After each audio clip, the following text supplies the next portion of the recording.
السلام عليكم ورحمة الله وبركاته. إن الحمد لله نحمده ونستعينه ونستغفره ونعوذ بالله من شرور أنفسنا ومن سيئات أعمالنا. من يهده الله فلا مضل له ومن يضلل فلا هادي له. أشهد أن لا إله إلا الله وحده لا شريك له وأشهد أن محمدا عبده ورسوله وبعد. Kita masih melanjutkan hadis kedua, hadis Jibril, terkenal di kalangan para ulama dengan istilah sebutan hadis Jibril, di mana Jibril datang kepada Nabi alaihi salatu wassalam dengan berpakaian sangat putih, berambut sangat hitam, menunjukkan masih muda. Kalau sudah tua kan biasanya berubah. Hanya Nabi SAW sudah tua tetapi sedikit ubannya, bisa dihitung. Ketika Nabi wafat itu uban beliau hanya beberapa lembar saja. Nah, ini dalam keadaan rambut yang sangat hitam, berarti masih muda.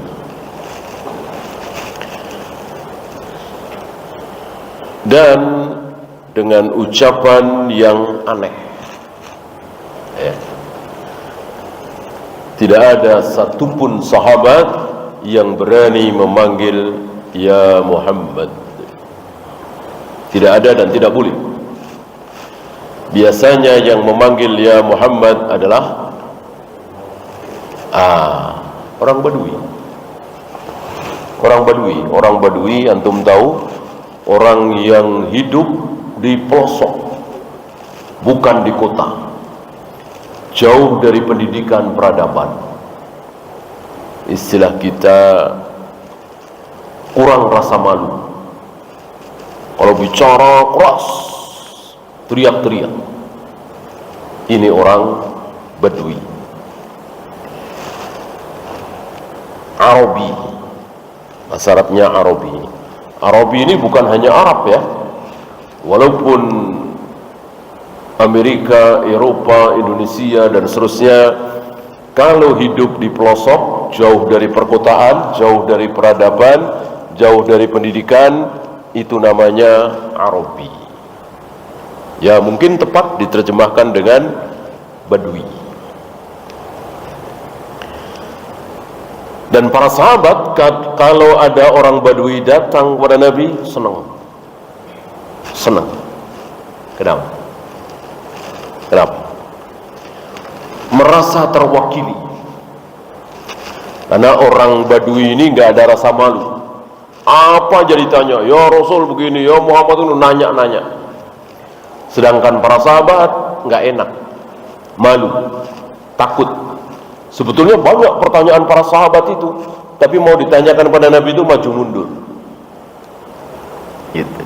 Jadi kalau ada sahabat datang pada Nabi, nanya ini, nanya itu, nggak ada malu-malunya, para sahabat senang, merasa terwakili. Gitu ya. Karena para sahabat adalah manusia-manusia yang merasa kecil di hadapan Nabi, malu, takut. Jadi wibawa Nabi itu betul-betul sangat besar di hadapan para sahabat.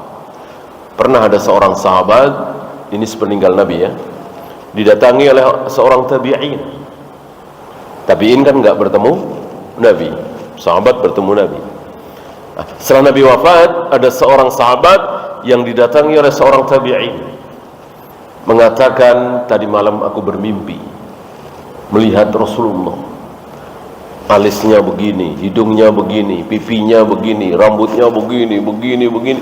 Kata sahabat, engkau lebih tahu daripada aku, ya. Engkau rinci, ya, detail, ya. Aku tidak serinci itu. Kenapa? Kalau aku berada di hadapan Nabi, aku lebih banyak menunduk. Jadi tidak begitu hafal secara rinci alisnya, hidungnya, pipinya, dagunya, jenggotnya, ininya, itunya, ya. Ya, secara mujmal aja seperti itu. Inilah para sahabat. Maka kalau dikatakan demi cinta kita kepada Nabi, kita rayakan Maulid Nabi, ini menghina para sahabat. Seolah sahabat itu enggak cinta kepada Nabi karena enggak merayakan Maulid Nabi. Gitu ya. Tidak ada manusia yang lebih mencintai Nabi dibanding para sahabat. Tidak ada. Mereka itu rela mati demi Nabi SAW, dan sudah terbukti. Kalau kita kan ngomong doang, ya bahkan Imam Syafi'i, Imam Bukhari hanya ngomong kan, nggak terbukti. Kalau sahabat sudah terbukti. Salah satunya Ammar bin Yasir, ya. Salah satunya Mus'ab bin Umair. Itu sudah terbukti. Bagaimana para pemuda-pemuda itu melindungi Nabi dalam perang Uhud dari senjata, karena di perang Uhud itu kita tahu putaran pertama kaum muslimin menguasai keadaan, putaran kedua kaum muslimin sangat terdesak, sampai ada ucapan iblis, ucapan syaitan, Muhammad mati, Muhammad mati, Muhammad mati. Hampir-hampir seluruh senjata musuh itu ditujukan kepada Nabi SAW. Ya panah, ya tombak, ya ini, ya itu. Seolah-olah mereka hanya punya satu musuh, yaitu Nabi SAW. Disitulah bukti bahwa para sahabat itu siap mati demi Nabi SAW. Mereka lindungi Nabi dengan apa? Dengan badan mereka, dengan tangan mereka, dengan kaki mereka, dengan badan mereka. Biar kami yang mati, jangan Nabi SAW. Maka jangan macam-macam mengatakan demi cinta kita kepada Nabi maka kita sebut ya Allah, ya Rasulullah, berarti kita menghormati Nabi. Enggak ada sahabat mengucapkan ya Allah, ya Rasulullah, tidak ada. Tidak ada satupun sahabat yang menyebut ya Allah, ya Rasulullah. Tidak ada. Para sahabat hanya menyebut ya Allah. Ya.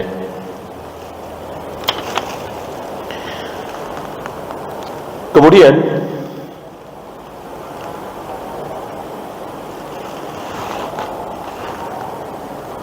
beliau membahas tentang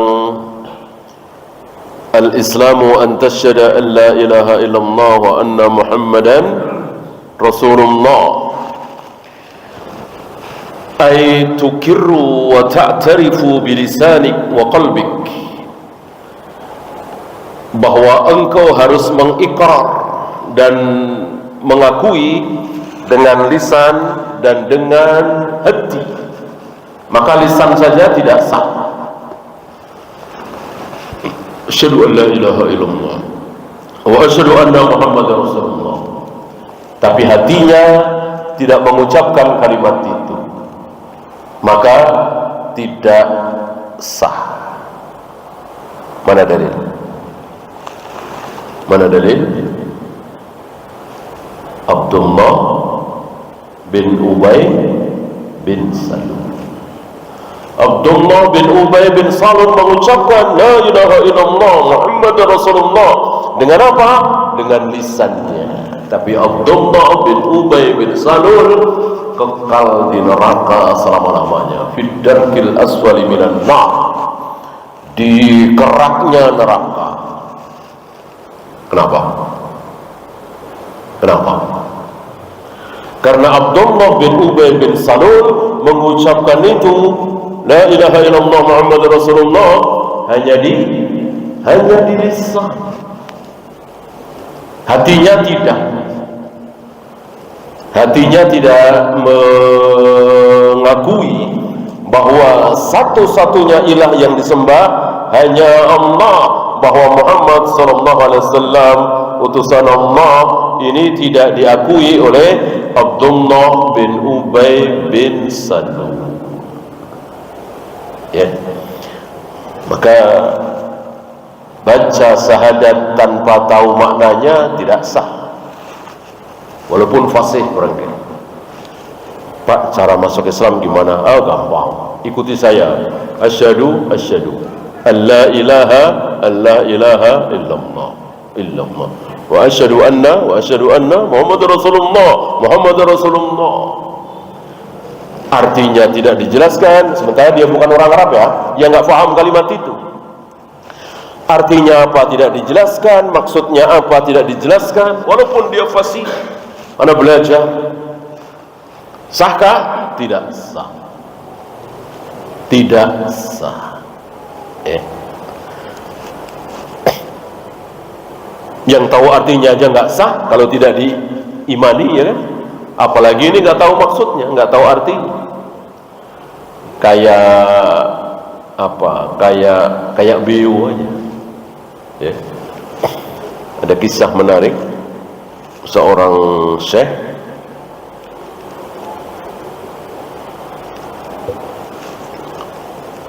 punya burung itu, beo apa, kakatua atau apa, yang pintar menirukan suara apapun, ya kan?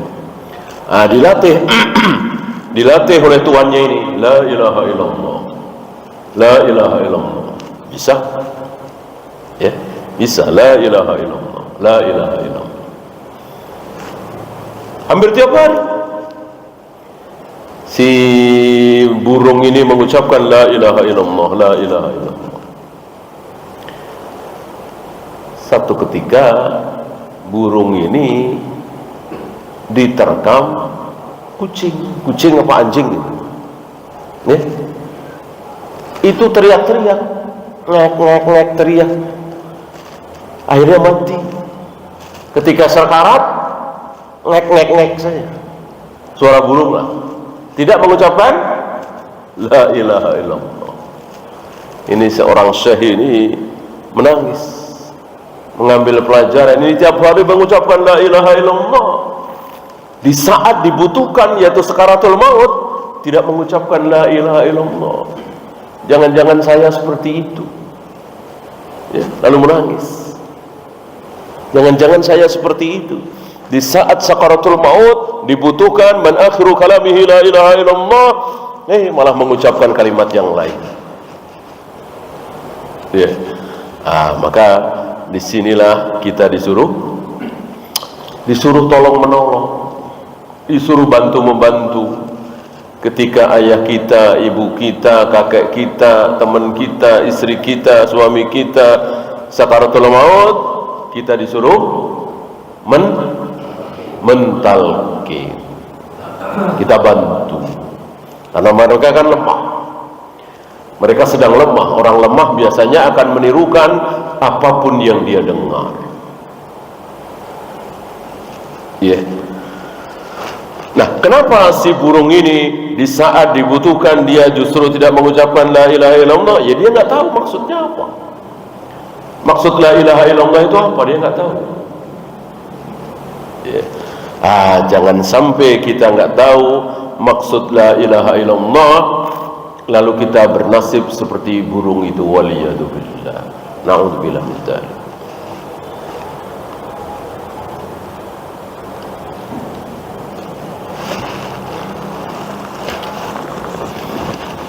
Maka mumpung masih ada kesempatan sekarang, kita harus pahami apa itu la ilaha illallah. Yang mudah saja, yang antum sering belajar, La ilaha illallah ada berapa rukun? Ada 2. Apa dan apa? Nafi dan isbat. Nafi dan isbat. Maka tidak sah kalau syahadat kita hanya isbat saja. Al-ilahu Allah, Allahul ilah. Allah ada Tuhan, Tuhan adalah Allah. Tuhanku adalah Allah, Allah adalah Tuhanku. Sah? Tidak sah. Karena ini cuma isbat, tidak ada nafi. Maka harus ada nafi dulu. La ilaha, tidak ada ilah, tidak ada sembahan, tidak ada Tuhan illallah, kecuali Allah. Baru sah. Atau sebaliknya, nafi doang, tidak ada Tuhan, tidak ada sembahan, ya jadi komunis, PKI, ateis. Jadi dua-duanya harus ada nafi dan isbat. Dengan demikian, maka wajib kita musnahkan dari diri kita dulu apa? Keris, jimat, kuburan-kuburan keramat, tempat-tempat keramat, tempat-tempat sesaji, persembahan. Berarti dia tidak apa? Tidak nafi. Apakah orang yang pasang jimat, pasang sesaji, keris, kuburan keramat, rajin dia datangi, apakah mereka menyembah Allah? Menyembah apa tidak? Menyembah. Apakah mereka mengakui Allah itu Tuhan? Mengakui. Isbat, tapi tidak nafi. Harusnya dinafikan dulu. Gak ada itu kuburan keramat, keris, sesajen, segala ini gak ada. Dan gak ada di hati kita sedikit pun gak ada. Artinya begini, jutaan orang itu nyembah-nyembah itu kuburan keramat, dibikin kembang, sesaji, atau keris lah, taruhlah ya. Semua orang tahu ini keris luar biasa. Kalau keris luar biasa, bahkan kadang-kadang bisa terbang misalnya, ya kan. Setan iblis kan selalu membantu yang gitu-gituan. Tiba-tiba nggak ada orang. Ini nggak ada orang aja dulu ya, jangan ada orang lah. Ini nggak ada orang, ya. Keris itu di depan antum, ya. Antum injek-injek, berani nggak? Berani nggak? Itu keris luar biasa disembah-sembah oleh orang-orang. Tahu lah bisa terbang, sakti lah Mandro Gunung. Tiba-tiba antum sendirian, itu keris di depan antum, berani injek-injek, meludahin, gitu, kencingin, berani nggak? Kalau nggak berani harus belajar tauhid lagi. Nafinya di mana?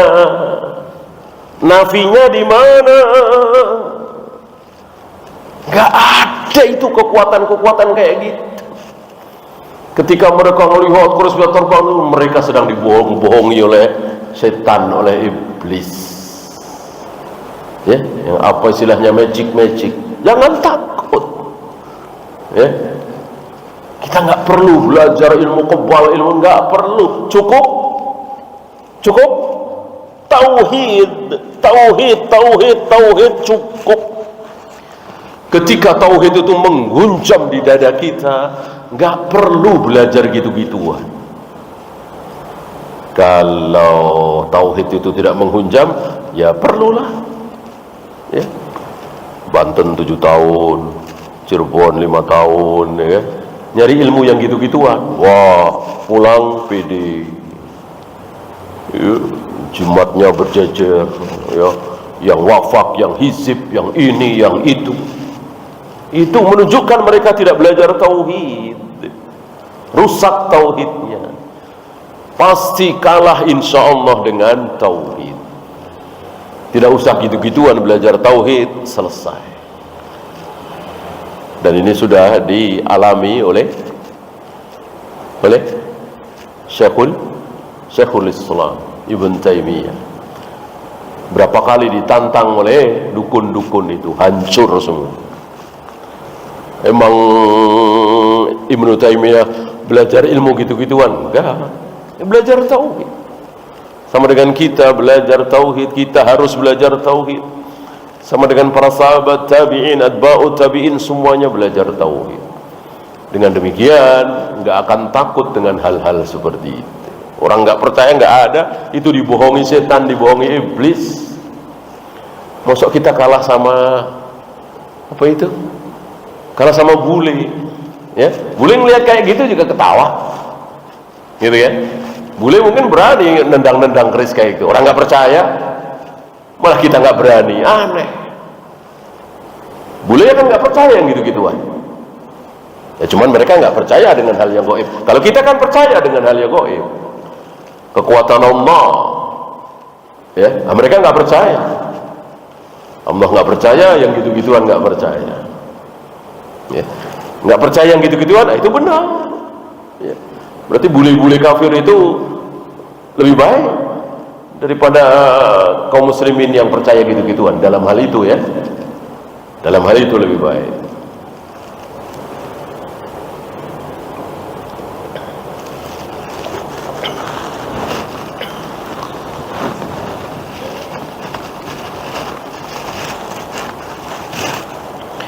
Illa man syahida bil haqqi wa hum ya'lamun. Ini beliau bawakan ayatnya di suratul Zukhruf. Kecuali orang yang menyaksikan dengan kebenaran tersebut dan mereka tahu. Berarti harus tahu makna la ilaha illallah itu apa, makna Muhammad Rasulullah itu apa. Lihat saudara kita, banyak yang tidak tahu. Kenapa sih ibadah harus persis mencontoh Nabi? Aneh sekali. Kenapa sih sholat, puasa, zikir, wirid harus persis dengan Nabi? Kalau enggak mencontoh Nabi enggak diterima? Kenapa sih? Mereka lupa dengan syahadatnya. Asyhadu an la ilaha illallah wa asyhadu anna Muhammadar Rasulullah. Itu buat apa coba? Wa asyhadu anna Muhammadar Rasulullah, buat apa itu syahadat yang kedua itu? Buat menunjukkan bahwa sholat kita nggak akan diterima, puasa kita tidak akan diterima, tawaf, sa'i, melempar jumrah kita nggak akan diterima kecuali kalau mencontoh Nabi SAW. Mereka nggak faham ini Muhammad Rasulullah. Ya. Kalau antum faham, walillahilham. Ini nikmat yang sangat besar. Ya. Inilah di negeri kita, pelajaran agama di negeri kita yang sangat penting, yang sangat mendasar, justru tidak diviralkan. Justru yang diviralkan ya sekedar masalah birrul walidain, sedekah, senyum, berbakti kepada orang tua, menolong, rajin menolong dan seterusnya. Itu semua nggak usah belajar orang tahu. Ya, orang kafir bahkan tahu, orang kafir tentang harus berbakti kepada orang tua, menolong fakir miskin, orang kafir tahu. Ini nih, jangankan orang kafir, kaum muslimin banyak yang tidak tahu. Kalau menambah sedikit saja dari Nabi SAW, dosa, haram, bid'ah, walaupun itu baik. Seperti mengakhiri bacaan Al-Quran dengan bacaan Sadaqallahul Azim. Ini artinya kan bagus sekali dan nyambung. Nyambung kan? Habis baca firman Allah, lalu diucapkan Sadaqallahul Azim. Maha benar Allah, firmannya pasti benar, nggak mungkin salah. Kan nyambung. Tapi ini bid'ah, ini dosa. Kenapa? tadi, wa asyhadu anna Muhammadar Rasulullah. Nabi tidak pernah mencontohkan itu. Mana di riwayat siapa? Nabi, para sahabat selesai baca Al-Quran diakhiri dengan Sadaqallahul Adzim. Rasul dan para sahabat selesai salat Id bersalam-salaman, bermaaf-maafan, mengucapkan minal aizin wal faizin. Mana dalil? Mana riwayat? Yang ada para sahabat, bukan Nabi ya, para sahabat mengucapkan taqabbalallahu minna wa minkum. Itu yang ada, bukan minal aizin wal faizin wa kullu amin wa antum bi khair. Enggak ada. Kita akan disuruh mengikuti Rasul dan para sahabat.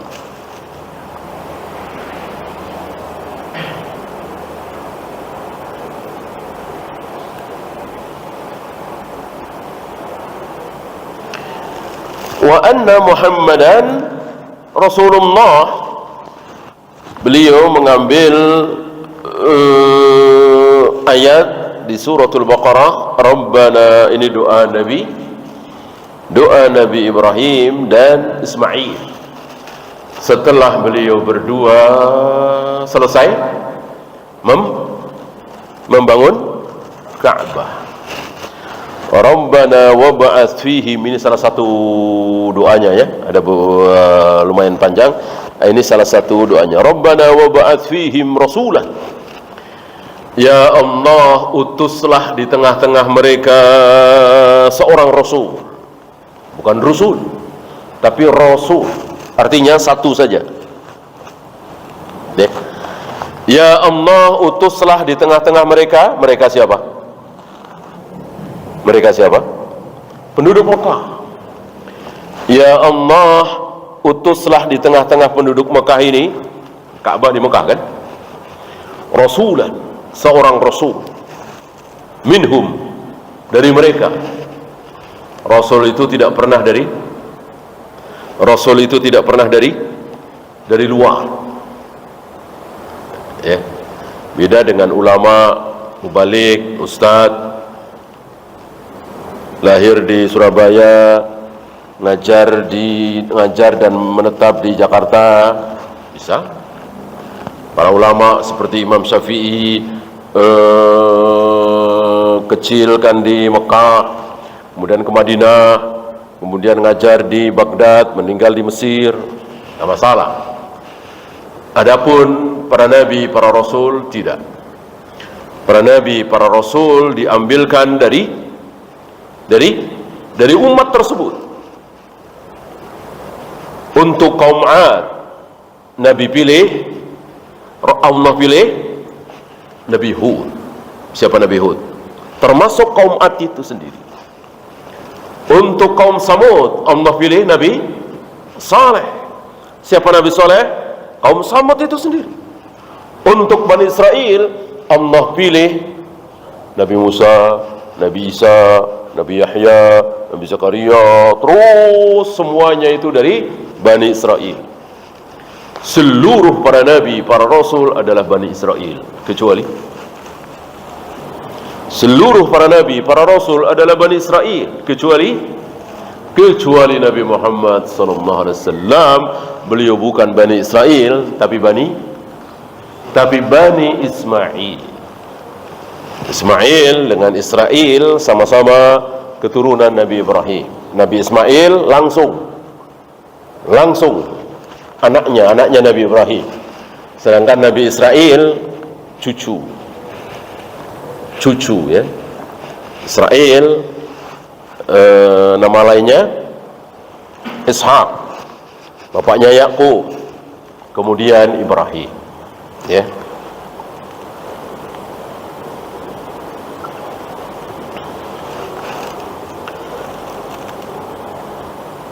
Nah, doa Nabi Ibrahim, Nabi Ismail ini dikabulkan setelah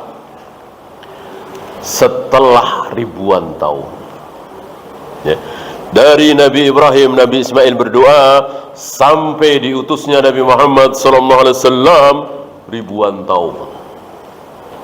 Bayangkan melewati Nabi Ishak, Yakub, Yusuf, terus Musa, terus berapa ratus nabi yang dilewati. Baru ini terakhir Nabi Muhammad sallallahu alaihi wasallam. Ya. Dari sini satu pelajaran bahwa orang berdoa tidak boleh tergesa-gesa. Ya. Bahkan Allah menjamin siapapun yang berdoa pasti dikabulkan, pasti. Kecuali yang tergesa-gesa. Allah tidak suka dengan orang yang tergesa-gesa. Antum tahu orang berdoa tergesa-gesa? Orang yang dikatakan tergesa-gesa dalam berdoa, dia sering mengucapkan, aku sudah berdoa meminta kepada Allah, tapi Allah belum kabulkan. Aku sudah berdoa meminta memohon kepada Allah, tapi Allah belum kabulkan. Allah enggak suka omongan seperti ini.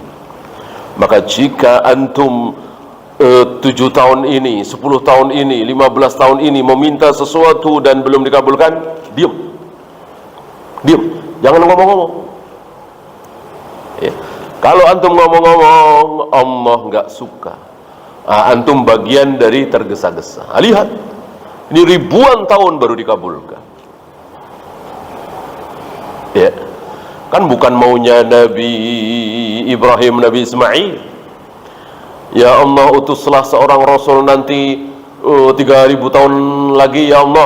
Enggak begitu. Enggak begitu. Maunya Nabi Ibrahim, Nabi Ismail ya enggak terlalu lama. Ya. Bahkan kalau perlu mengalami gitu kan, melihat gitu ya, bertemu gitu ya. Tapi Allah tidak mau. Allah maunya justru yang terakhir, setelah ribuan tahun. Ya. Maka tidak boleh kita tergesa-gesa.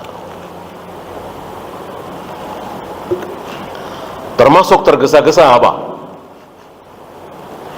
Termasuk tergesa-gesa dan tidak boleh kita lakukan doa itu haram ketika hujan lebat, misalnya anak kos misalnya ya. Anak kos, dia di dalam kos, hujan lebat, nasi nggak ada, makanan nggak ada, cuman air putih. Lalu dia berdoa, ya Allah, turunkan nasi bungkus ya Allah, turunkan nasi padang ya Allah. Dia membayangkan tebuk begitu dari plafon gitu ya. Ini haram, ini tergesa-gesa. Ya, tergesa-gesa. Yang tidak tergesa-gesa gimana? Ya Allah, mudah-mudahan warteg di perempatan itu buka ya Allah. Saya mau ke sana, saya mau beli. Lalu dia ambil payung, ya. Lalu dia beli, lalu dia dapat, lalu bawa pulang, lalu dimakan di kos-kosannya. Ini yang halal. Ini tidak tergesa-gesa. Yang tadi tergesa-gesa. Ya. Karena ada asbab, ada sunnatullah. Ya. Di sini kita tidak boleh tergesa-gesa. Ya. Baru jualan, baru rame dikit, belum 3 bulan, udah buka 10 cabang misalnya, udah buka 15 cabang misalnya. Ini bagian dari tergesa-gesa ya. Harus mengikuti sunnatullah ya.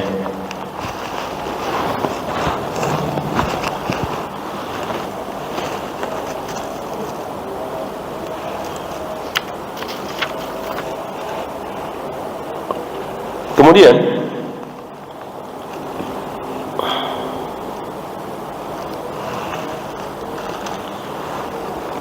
beliau membahas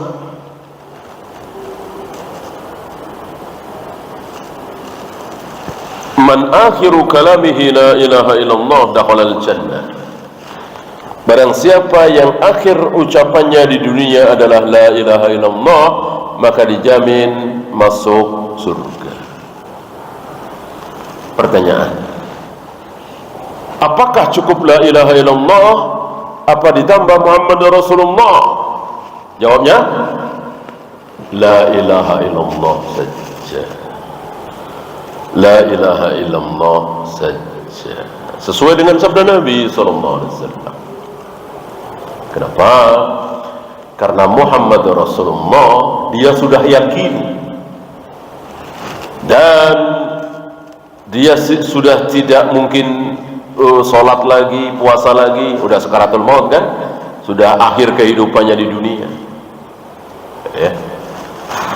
Sholat harus mencontoh Nabi, wudu harus mencontoh Nabi, saum harus mencontoh Nabi, manasik haji harus mencontoh Nabi. Sudah lewat, sudah selesai. Ini udah mau mati.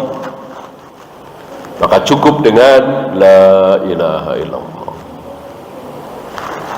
Dan jangan terkecoh, jangan tertipu oleh ucapan sebagian tarekat sufiyah. Apa? Jangan la ilaha illallah kepanjangan. Iya kalau dia bisa sampai selesai la ilaha illallah. Kalau baru la ilah lalu mati gimana? La ilah artinya apa? Tidak ada Tuhan, lalu dia mati, ya kafir, neraka. Ya.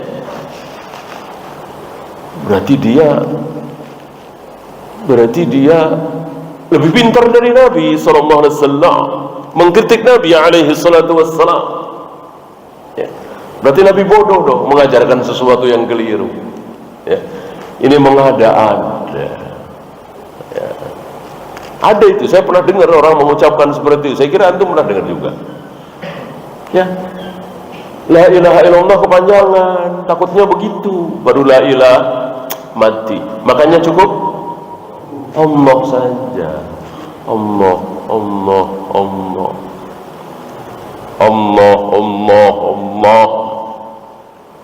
Padahal zikir Allah, Allah tidak pernah dicontohkan oleh Nabi SAW, dan nggak ada kebaikan. Karena Allah itu harus diikuti dengan pujian. Allahu Akbar, Allahus Samad, la ilaha illallah, subhanallah, alhamdulillah. Jadi nggak ada Allah saja. Barangkali mereka salah faham dengan sabda Nabi SAW, la taqumu as-sa'ah hatta la yuqalu fil ardi Allah, Allah, Allah, Allah. Tidak akan datang hari kiamat kalau di muka bumi masih ada yang mengucapkan Allah, Allah, Allah. Jadi menjelang kiamat tiba, tidak ada orang yang mengucapkan lafaz Allah. Ini maksudnya dalam kehidupan sehari-hari. Udahlah, kita serahkan aja kepada Allah. Nah, sekarang kan masih banyak tuh, sholat enggak, puasa jarang, ahli maksiat, tapi suka mengucapkan kalimat itu. Udah, biar Allah yang balas, gitu. Padahal orang awam jarang sholat, mengucapkan kata Allah, itu yang dimaksud. Nanti menjelang kiamat tiba, udah nggak ada lagi. Nggak ada lagi orang yang mengucapkan kalimat seperti itu. Udah, kita serahkan kepada Allah. Nggak ada. Itu yang dimaksud. Bukan berarti bahwa ada zikir Allah, Allah, Allah. Nanti kalau sudah menjelang kiamat, sudah tidak ada lagi yang zikir Allah, Allah, Allah. Keliru.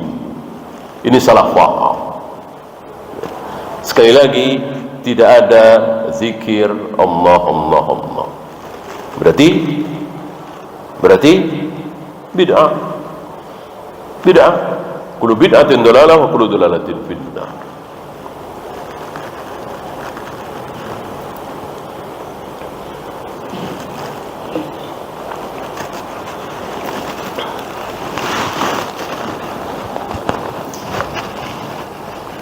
Kemudian, bagaimana kalau ada orang mengucapkan la ilaha illallah dan kita tahu taunya berdasarkan qarinah bahwa dia mengucapkan la ilaha illallah ada maunya. Apa misalnya? Nikah. Ya. Kita boleh suudzon apa harus husnudzon? Harus husnudzon. Harus husnudzon walaupun nampak jelas. Ya. Saya mau menikahi fulana. Saya tertarik dengan dia, kecantikannya, pribadinya dan seterusnya. Kata orang-orang, kata ayah juga, nggak bisa. Kamu harus masuk Islam dulu. Nggak apa-apa masuk Islam. Ya. Yang penting saya nikah dengan fulana. Secara ucapan dia menunjukkan bahwa dia mengucapkan la ilaha illallah karena yang ingin menikahi fulana. Kita boleh suudzon apa harus husnudzon? Harus husnudzon. Udah serahkan kepada Allah. Serahkan kepada Allah. Kalau dia bohong ya sudah, dia bohong kepada Allah. Kita tidak usah ngorek-ngorek hati dia, nggak bakalan kita tahu kan. Mana dalil? Insyaallah antum ingat.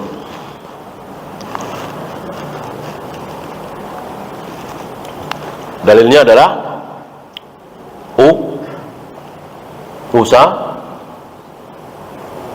Usamah bin Zaid.